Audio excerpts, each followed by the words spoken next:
Buonasera a tutti, guardate com'è bello il lievitato con il nostro lievito.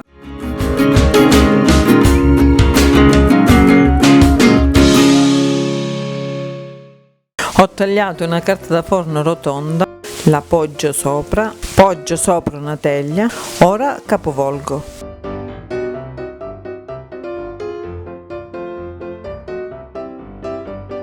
Metto un po' di farina sopra. Con il coltello faccio dei segni.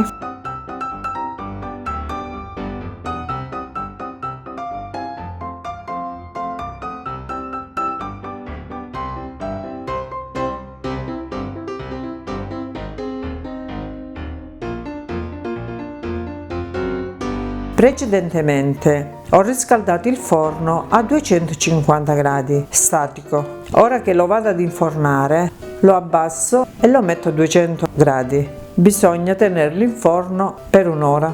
Ora lo inforno. Dopo un'ora eccolo pronto. Anche se lo vedete cotto prima dell'ora, lo dovete lasciare comunque nel forno caldo, così si rapprende. Ora lo togliamo caldo.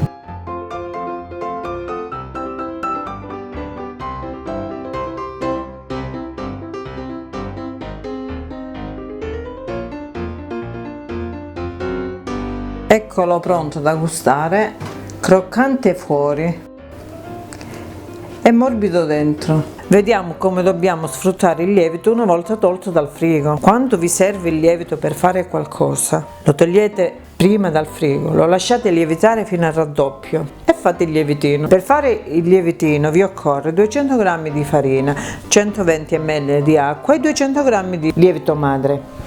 Impastate tutto. Una volta impastato, ne prendete una parte, lo mettete nel barattolo e lo mettete nel frigo senza lievitare. L'altra parte che fate, lo lasciate lievitare e lo utilizzate per quello che vi serve. Spero che sia stata chiara. Grazie della visione, alla prossima. Iscrivetevi al canale, condividete e mettete mi piace.